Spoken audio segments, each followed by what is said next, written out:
नमस्कार विद्यार्थी मित्रांनो, मी प्रियंका आपल्या सगळ्यांचं आजच्या पर्टिक्युलर सेशनमध्ये स्वागत करते. आज आपण सीटेट एक्झामिनेशनसाठी पेपर 1 आणि पेपर 2 याकरिता चाइल्ड डेव्हलपमेंट आणि पेडागॉजीचा अभ्यास करणार आहोत. CDP यावर आपले टोटल 30 अंक जे आहे एक्झामिनेशनच्या दृष्टिकोनातून आधारित आहे. टोटल 30 मार्क करिता प्रश्न आपल्याला या भागातून विचारले जातात. सो आजच्या पर्टिक्युलर सेशनमध्ये आपण सर्वसमावेशक शिक्षण म्हणजेच इन्क्लुसिव्ह एज्युकेशन याविषयी आपण अभ्यास करणार आहोत. CDPचा हा एक अत्यंत महत्त्वपूर्ण टॉपिक आहे आणि या टॉपिकमधून आपल्याला 1 ते 2 प्रश्न हमखास जे आहे एक्झामिनेशनमध्ये विचारले जातात. त्यामुळे हा पर्टिक्युलर सेशन आपल्या सगळ्यांसाठी अत्यंत महत्त्वपूर्ण ठरणार आहे. सोबतच सीटेटचा कंप्लीट कोर्स सुद्धा आपल्याकडे अवेलेबल आहे. सो याकरिता सीटेट एक्झामिनेशन करिता पेपर 1 आणि पेपर 2 अशा दोनही पेपरचं वर आधारित आपल्याला फुल सिलेबसवर आधारित व्हिडिओ लेक्चर्स अवेलेबल आहे. फुल सिलेबस नोट्स आहेत. 50 पेक्षा अधिक मॉक टेस्ट आहे आपल्या प्रॅक्टिस करिता. फुल सिलेबस MCQ सुद्धा आपल्याला प्रोव्हाइड केले जातात. सीटेटच्या पेपर 1 आणि पेपर 2 अशा दोनही पेपरची फीज आहे मात्र 3000 रुपये. किंबहुना जर फक्त आपल्याला एकच पेपर परचेस करायचा आहे तर पर पेपर फीज आहे 2000 रुपये. सो याकरिता आजच प्ले स्टोअरवरून ग्लोबल ऑनलाईन ॲप डाउनलोड करून घ्या. किंबहुना बघा हे ऑफिशियल्स नंबर्स आहे. या ऑफिशियल्स नंबर्सवर आपण कॉन्टॅक्ट करून आजच या सीटेटच्या कंप्लीट कोर्सला जॉईन करू शकता, जेणेकरून येणाऱ्या एक्झामिनेशनमध्ये आपल्याला याचा नक्कीच फायदा होईल. सो आजच्या पर्टिक्युलर सेशनमध्ये इन्क्लुसिव्ह एज्युकेशन विषयी आपल्याला बघायचं आहे. तर सर्वसमावेशक शिक्षण यामध्येच आपल्याला दिसून येतं की सामान्य वर्गातील वैयक्तिक फरकांची पूर्तता करणे, कारण ते सर्व मुलांच्या त्यांच्यातील फरक आणि अपंगत्वाकडे दुर्लक्ष करून शिक्षण व्यवस्थेत समावेश करून घेणे असतो. आता बघा यामध्ये आपल्याला दिसून येते सर्व आणि समावेशक अशा दोन शब्दांमध्ये आपण बघतो की इन्क्लुसिव्ह एज्युकेशन पूर्णतः आपल्याला दिसून येतं. आता बघा समाजातील जे हुशार मुलं आहे किंवा हुशार नसलेले आहे, ज्यांमध्ये अपंगत्व आहे ना, अशा सगळ्यांना काय करायचं समावेश करून घ्यायचं. अशा प्रकारचं जे एज्युकेशन असतं त्याला म्हटलं जातं सर्वसमावेशक शिक्षा. हे विविधतेला महत्त्व देतात. म्हणजेच इन्क्लुसिव्ह एज्युकेशन हे जे डिफरन्सेस आपण बघतो आहे ना, जसं डिसॅबिलिटी झालं आहे ना, ते या सगळ्यांना काय देतं महत्त्व देतं. प्रत्येक मूल वर्गात येतं आणि सर्वांना शिकण्याची वाढण्याची समान इक्वल ऑपॉर्च्युनिटीज इन्क्लुसिव्ह एज्युकेशनमध्ये काय केलं जातं दिली जाते. सर्वसमावेशक शिक्षण गुणवत्ता सुधारणे आणि सर्वांसाठी शिक्षणाची तरतूद करणे यामध्येच आपल्याला इन्क्लुसिव्ह एज्युकेशन जे आहे ना समावेश असल्याचं दिसून येतं. आता सर्वसामान्यपणे आपण जर बघितलं तर इन्क्लुसिव्ह एज्युकेशन म्हणजे काय, तर सर्वसमावेशक शिक्षणामध्ये समाजातील प्रत्येक वर्गातील मुलांना काय करून घेणं, इन्क्लूड करून घेणं, यालाच इन्क्लुसिव्ह एज्युकेशन म्हणतात. मग मुलं हे खूप हुशार असो किंवा त्यांमध्ये वैयक्तिक भिन्नता असो, म्हणजे प्रत्येक बाळ आपल्याला दिसून येतं की दुसऱ्यापेक्षा बहुधा भिन्नच असतो आहे ना. तर या सगळ्या फरकांना बाजूला सोडून जे आहे त्यांना शिक्षणाच्या धारेमध्ये समावेश करून घेणं म्हणजेच इन्क्लुसिव्ह एज्युकेशन होत असतं. ओके. सो इन्क्लुसिव्ह एज्युकेशन जे आहे ते डायव्हर्सिटी जी आहे, जे आपल्यामध्ये भिन्नता दिसून येतं त्यामध्ये सामावून घेतलं जातं. म्हणजे विभिन्नतेचे स्वागत इन्क्लुसिव्ह एज्युकेशनमध्ये आपल्याला दिसून येतं. यामध्ये सामान्य मुलांसह अपंग मुलांना नियमित वर्गांच्या वारंवारी समाविष्ट करण्याची तरतूद आहे. आता बघा काही सामान्य बालक आपण बघतो. आता या सामान्य बालकांपेक्षा भिन्न असे बालक म्हणजे काही बालकांमध्ये समजा अपंगत्व आहे किंवा ते मंद गतीने शिकतात आहे ना, तर अशा सगळ्यांना काय करायचं शिक्षणाच्या क्षेत्रामध्ये सामावून घेणं म्हणजेच इन्क्लुसिव्ह एज्युकेशन असतं. याचाच अर्थ सामान्य मुलांसोबतच त्यांना सुद्धा त्याच प्रकारचं एज्युकेशन प्रोव्हाइड करणं. यासोबतच शिक्षण पद्धतीत संदर्भ देतो की सर्व मुलांना त्यांच्या शारीरिक, बौद्धिक, सामाजिक, भावनिक, भाषिक आणि इतर परिस्थितींकडे दुर्लक्ष करून सामावून घेणं. आता बघा काही मुलं शारीरिकरित्या आपल्याला दुर्बळ दिसून येतात, दुबळे दिसून येतात. सो अशा मुलांना सुद्धा काय करायचं एज्युकेशन द्यायचं. यासोबत सगळ्यांचीच बौद्धिक पातळी जी आहे समजण्याची सारखी नसतात. काही इंटेलिजंट मुलं आपल्याला दिसून येते, काही सर्वसामान्य असतात, तर काही मंद गतीने शिकणारे आपल्याला विद्यार्थी जे आहे ते दिसून येतात. पण अशा सगळ्यांना काय करायचं आहे शिक्षणामध्ये सामावून घ्यायचं आहे. सोबतच सामाजिक भावनिक दृष्ट्या काही स्ट्रॉंग असतात, काही खूपच जास्त वीक असतात किंवा भाषिक आपण बघतो की भाषेचंही आपल्याला विविधता जाणवतं आहे ना. तर अशा सगळ्यांकडे लक्ष न देता सगळ्यांना एक समान एज्युकेशन प्रोव्हाइड करणं, सर्वसमावेशक शिक्षणाची मूलभूत तत्वे सर्वांसाठी समानता आहे म्हणजे इक्वली सगळ्यांना ट्रीट करणं, समान संधी समान ऑपॉर्च्युनिटीज जे आहे ते विद्यार्थ्यांना देणं, जेणेकरून ते काय करू शकते आपली स्वतःची प्रोग्रेस करू शकेल. शैक्षणिक आराखडा संसाधन म्हणून बहुभाषिकतेचा वापर करणे, कारण पर्टिक्युलर आपण विविध भाषा बघतो, जसं मराठी झाली, हिंदी झाली आहे ना, अशा सगळ्याच भाषांमधून आपल्याला एज्युकेशन द्यायचं. विशिष्ट शैक्षणिक धोरणांचा वापर करणे, वैयक्तिक फरकांबद्दल संवेदनशीलता बाळगणे. आता बघा, प्रत्येक विद्यार्थी हा दुसऱ्या पेक्षा जे आहे ना, आपल्याला भिन्नच दिसून येतं. तर अशा भिन्नतेकडे आपल्याला दुर्लक्ष करायचं आहे आणि अशा भिन्नता असलेल्या विद्यार्थ्यांना सुद्धा सामावून घेणं म्हणजेच इन्क्लुझिव्ह एज्युकेशन होत असतं, आहे ना. तर असे सर्वसामान्य जे बालक आहे किंवा सर्व सामान्यांपेक्षा जे वेगळे बालक आहे, अशा सगळ्या बालकांना शिक्षणामध्ये काय करायचं आहे, एक प्रकारे आपल्याला इन्क्लूड करून घ्यायचं आहे. आणि हे जे इन्क्लूड करणं असतं यालाच म्हटलं जाते इन्क्लुझिव्ह एज्युकेशन.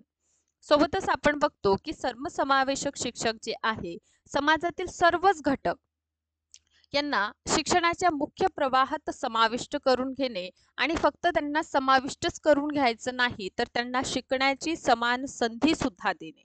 म्हणजे त्यांना इक्वल ऑपॉर्च्युनिटीज जर मिळाल्या, तर यातून काय होईल, नक्कीच बालक जे आहे ते आपलं स्वतःचं विकास जे आहे ते करू शकतं.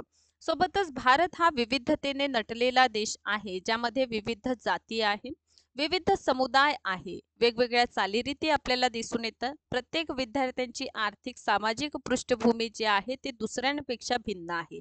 सो अशा इंडिव्हिज्युअल डिफरन्सेस असलेल्या मुलांना एकच पार्श्वभूमीवर एज्युकेशन प्रोव्हाइड करणं, त्यांना एकच एकत्रितपणे आणणे, हे असाच अर्थ जे आहे सर्वसमावेशक शिक्षणात अभिप्रेरित आहे. विविध पार्श्वभूमीतील मुले म्हणजे भारतीय समाजातील विविध घटक, जसं गरीब झालं, वंचित वर्ग झालं, मागासलेले झाले, अनुसूचित जाती आहे, अनुसूचित जमाती आहे, अशा सगळ्यांना काय करायचं आहे, शिक्षणाच्या धारेत आणायचं आहे.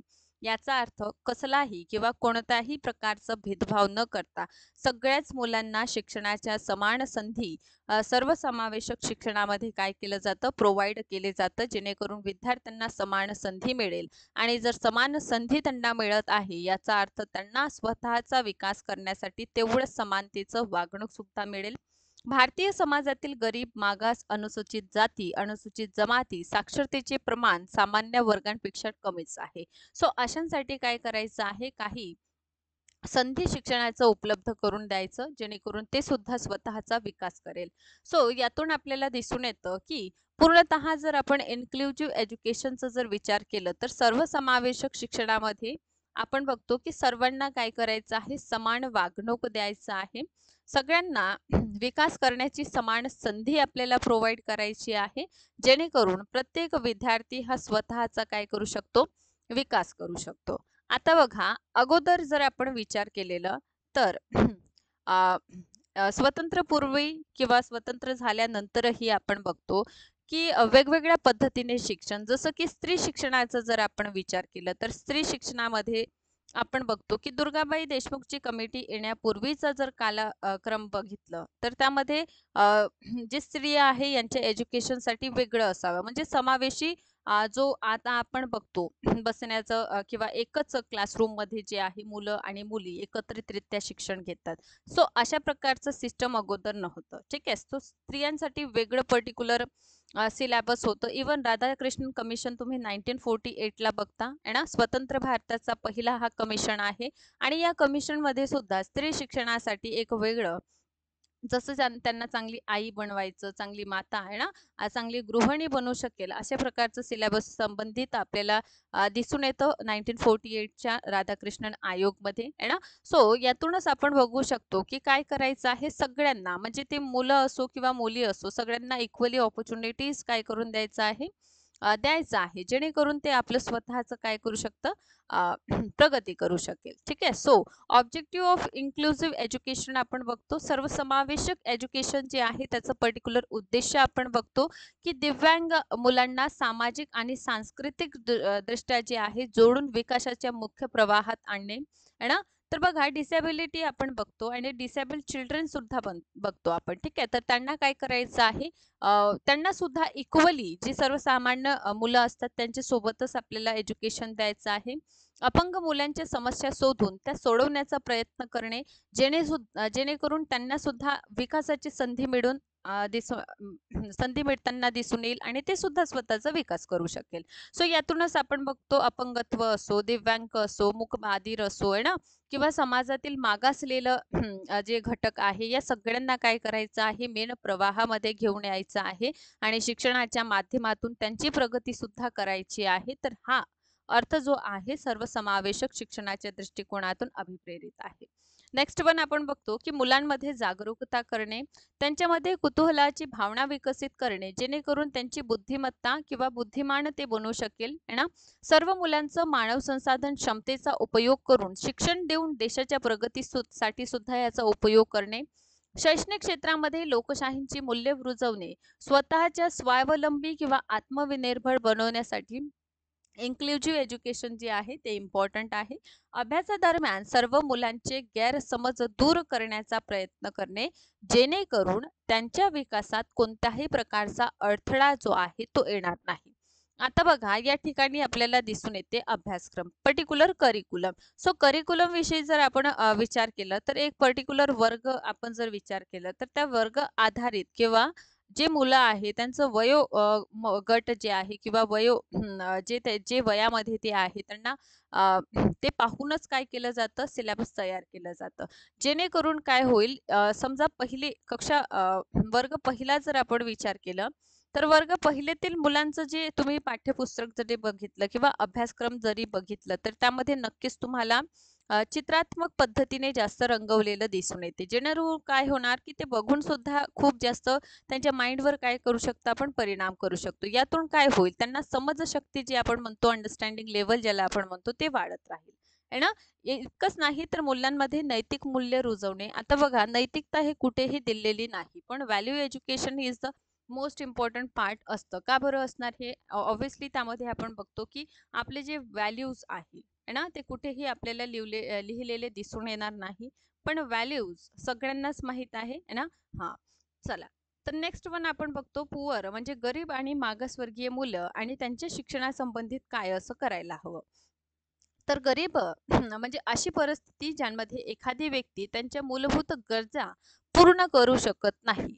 आता बघा, या ठिकाणी आपण बघतो की मूलभूत गरजा म्हणजे काय, तर अन्न, वस्त्र, निवारा, आरोग्य आणि शिक्षण अशा मूलभूत गरजांना पूर्ण न करू शकणे, अशी परिस्थिती म्हणजेच पुअर्टी असते, म्हणजेच गरिबी असते. सो एखाद्या गरीब कुटुंबांना नीट जर जेवणही मिळत नसेल तर ते आपल्या मुलांच्या शिक्षणाची व्यवस्था करणार कसं, हा एक महत्त्वपूर्ण प्रश्न इथे उपस्थित होत असतो है ना.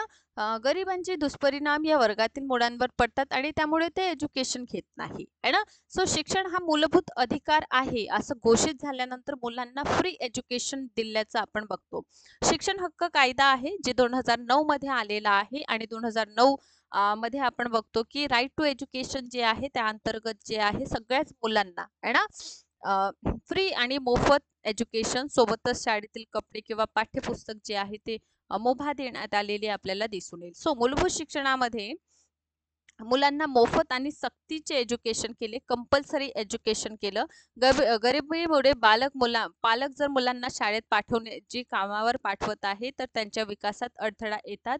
म्हणूनच मागास, वंचित आणि अनुसूचित जाती, अनुसूचित जमातीच्या मुलांसाठी सामान्य ओळख अशी कौटुंबिक गरिबी आणि मागासलेपणामुळे त्यांना वंचित जीवन जगावे लागतात. म्हणूनच आपण बघतो की राईट टू एज्युकेशन आलेला आहे 2009 मध्ये आणि या अंतर्गत सगळ्याच मुलांसाठी जे आहे मोफत आणि सक्तीची म्हणजे कंपल्सरी एज्युकेशनावर भर दिली. समाजातील मागासलेलं गरीब घटकांचा गरजा लक्षात घेऊन मध्यान्ह भोजन, आता भोजन जे आहे ते न्यूट्रिशनसाठी अत्यंत महत्त्वपूर्ण आपल्याला दिसून येतं. सो म्हणूनच आपण बघतो the right to education act 2009 मध्ये आलेला आहे आणि या अंतर्गतच मिड डे मील म्हणून स्कीम सुद्धा लागू करण्यात आली. सो हे जेव्हा इम्प्लिमेंट झालं ना, तेव्हा मुलांना काय झालं, मध्यान्ह भोजन जे आहे ते प्रोव्हाइड करण्यात आलं. जेणेकरून त्यांना स्वास्थ्य जे आहे किंवा उपासमार जे आहे त्यामुळे मुलं जे आहे वंचित राहू नये. त्यांना सुद्धा 2 वेळचं किंवा 1 वेळचं ॲटलीस्ट जे न्यूट्रिशन आहे, पोषण तत्व आहे ते सगळं त्यांना मिळावं, आहे ना. जेणेकरून उपासमार शिक्षणापासून दूर राहण्याचं कारण बनू नये. पालकही आपल्या मुलांना शाळेत पाठवण्याऐवजी शाळेत न पाठवता कामाला पाठवणे यावरही थोडा काम करण्यात आलं. जसं मागासवर्गीय मुलांना शिक्षणाच्या मुख्य प्रवाहात जोडण्यासाठी राज्य सरकारकडून कार्यक्रम राबवण्यात आले. जसं की शालेय शिक्षणाच्या सर्व टप्प्यांवर मोफत पुस्तके देण्यात आली, आहे ना. फक्त मोफत पुस्तकेच नाही तर शाळेचं जे ड्रेस असतं ते सुद्धा काही काळासाठी आपल्याला मोफत असल्याचं दिसून येतं. यासोबतच काही आश्रमशाळा बनवण्यात आलेली ज्यांना सरकारी मान्यता मिळाली आणि सोबतच मुलांसाठी हॉस्टेल्स जे आहे म्हणजेच वसतिगृह जे आहे त्यांचं सुद्धा शिफारस करण्यात आली. मुलांचे मोफत गणवेश जे आहे, स्कूल युनिफॉर्म जे आहे ते सुद्धा फ्री देण्यात आलं. सर्व स्तरावर एज्युकेशन मोफत करण्यात आलं. निशुल्क free education at all level करण्यात आलं, जेणेकरून विद्यार्थी जो आहे ते शिक्षणापासून वंचित राहणार नाही, आहे ना. अनुसूचित जाती आणि जमातीच्या मुलांसाठी त्यांचं शिक्षण जे आहे, दोन्ही समुदाय जे आहे ऐतिहासिक कारणांमुळे औपचारिक शिक्षण पद्धतीपासून दूर राहिलेले आपल्याला दिसून येतात. त्यामुळे पहिले जातींच्या आधारावर विभागलेल्या समाजात सर्वात खालच्या स्तरांवर असलेल्या आणि दुसरे भौगोलिक अलिप्ततेमुळे सांस्कृतिक मुख्य प्रवाहात जे मतभेद निर्माण झालेले आहे, यातूनच शिक्षणातून त्यांना जर संधी दिली तर ते सुद्धा विकास करणार, आहे ना. त्यासाठी त्यांच्यासाठी सुद्धा रेकमेंडेशन करण्यात आलेले. शाळांमध्ये अनुसूचित जातींच्या मुलांची संख्या कमी, आहे ना, असणं हे आपण कारण बघतो की का बरं हे योग्यरित्या शिक्षण घेत नाही, कारण त्यांचं जे नोंदणी असतं तेच कमी असतं. सेकंडली, शिक्षकांमध्ये त्यांच्या शिकवण्याबाबत उदासीन प्रवृत्ती आपल्याला दिसून येतं.